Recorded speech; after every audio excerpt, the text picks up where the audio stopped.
approach, as we say in this business, and sometimes it's very subtle. The Steelers are AFC North champs once again. Thank you to WDVE for that. Nailed it. Shut up. Do you have to do that? Nailed it. I'm going to do that to you now and you stutter over something. It is the morning. Today, Junior. I can't drink coffee. So I'm pregnant. It's a pain in the butt. I mean, it's just. You look great, though. Give me a minute. You sound great. My You're doing God. great. Your boy's about to join us right now. My boy. Chill out. Our boy. Let's welcome in Ryan Clark, NFL analyst here at ESPN. He joins us on the Goodyear Hotline. Good morning to you, Ryan Clark. So the big news, I hope you're nicer to your wife than my husband is to me. So the big news as of yesterday was that Big Ben Roethlisberger will not play in Week 17. According to Mike Tomlin, they're going to rest their starting quarterback. What do you make of that decision? You know what? Obviously, Coach T can make any decision that he wants. I mean, he's earned that right. But when you look at where the Pittsburgh Steelers stand in the playoffs and the way that the playoffs are structured this year, I think rest is most important. And listen, this is the team that's You good? Ryan? I think we lost Ryan. We'll pick up while we're getting Ryan back. We'll wait till we get him back. I'm really curious to see what Ryan ultimately is going to say here about this one, because as a former athlete and a former captain of the Steelers, I know he probably wants to go out there and play every game, but also he understands as well as anybody that it's a marathon, not a sprint. And if you want to be able to be in position to do the things that you want, which the money's really made in the postseason, you got to prepare yourselves mentally, but most important, physically. And I think we do have Ryan back now. Go ahead, Shane. Hey, Ryan. Go ahead. Ryan, you there? he's back. Gosh, listen, it's not 2020 without a few technological issues. And I start the morning off with my first segment, and I just totally lose you guys. And I was rolling. If you could have heard what I said before the phone beeped in my ear, you guys would have been amazed. Like, it was probably some of the best analysis. You know what, bro? I forgot it. I'm old, 41, man. I forget things. Okay. I got kids, man. It's tough. all we want to know is what you think about Ben Roethlisberger having to sit in Week 17. Do you like it or do you not like it? You know what? I like it. I probably like the fact that Mason Rudolph could actually be the quarterback that truly ends the Cleveland Browns' opportunity to get in the playoffs. I think that's cool. But on the other side of it, listen, this playoffs is different, right? The first seed is the only seed. The number one seed is the only seed with a bye. You can't get that if you're the Pittsburgh Steelers. The home field advantage is not as huge this year as it is in other years. So you don't have to play your guys in hopes that the Buffalo Bills lose and you win and you can get that spot. But rest is at a premium for the Pittsburgh Steelers. We've seen Ben look a little old. We've seen Ben look a little tired. I mean, and I'm not just talking about the way his body is built. I'm talking about just actually his arm, actually his play. And so to give Ben this opportunity to get a bye week when you haven't had one the entire season because of some COVID issues on other teams, you think that's the smart thing to do. Coach Tomlin is prioritizing the things he needs to prioritize. And I think at the top of that list is rest for some of his main players, and Ben Roethlisberger obviously being number one on the list for Coach Tomlin. I'm not going to go here, but I think I'm going to go here. Okay. I feel like the Steelers are Hilaria Baldwin. In terms of we thought they were one thing, but they're not.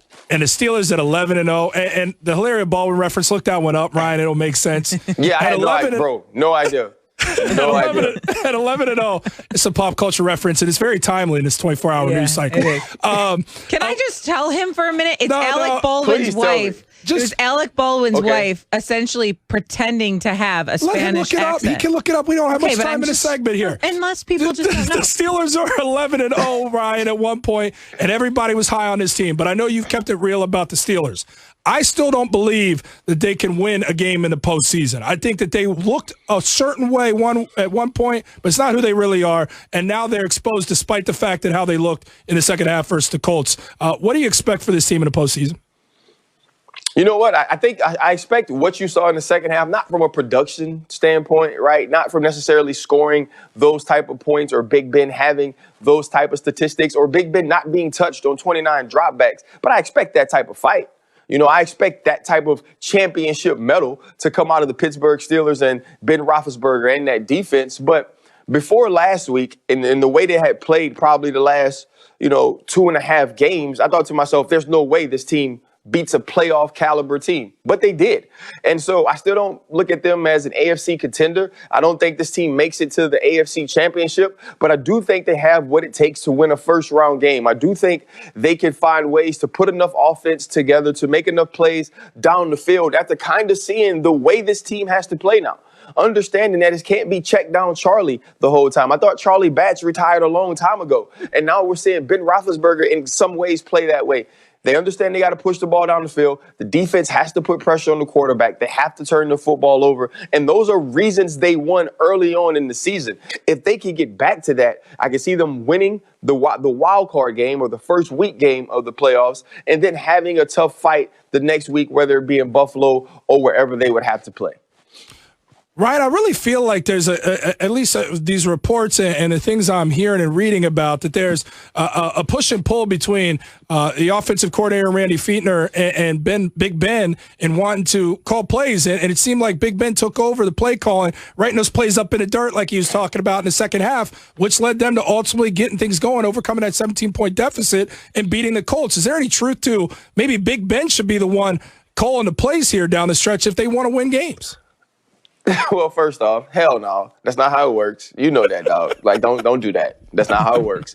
But I think when you have a guy kind of who's played that long, and listen, I was on the team, and Randy was the wide receivers coach, and he's kind of moved around and moved up to get the offensive coordinator position. And sometimes when you're a quarterback and you're almost 40 and you've played over a decade and a half, and you've watched the coach grow up, you almost feel like he's your teammate. More so than your offensive coordinator. So I think there should be collaborations about what you feel, about what works for you, about what plays you want to go to in what situations. And if Ben is willing to put that work in, willing to be in the building that much, I think he should be a part of game planning.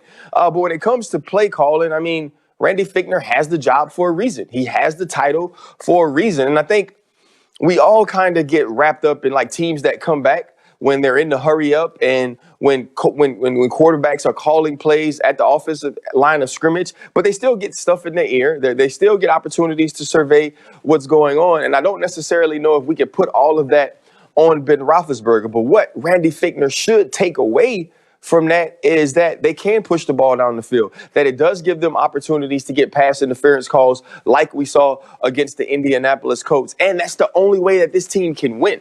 And so I think they go into the playoffs with an understanding of who they are from a play calling standpoint, but it still should be Randy Fichtner that pulls the trigger on what plays they should run, what type of scheme it should be, because that's what he's paid to do. Ryan, earlier we were talking about Cam Newton's future. It's up in the air in terms of him staying in New England or going elsewhere. But I guess the question I would ask to you is, do you think Cam Newton is worthy of being a starting quarterback next year in the NFL? This is not the type of questions I like to answer on early Wednesday mornings. I like the more easy softball, cabbage ball, underhand type questions. Not the fastball you just threw me, because it's hard to watch Cam Newton throw a football and go, gosh, that looks good. Or, man, wouldn't he be great if he was on such and such team? It's hard to say that. And so I don't know. I don't think any team goes in the next season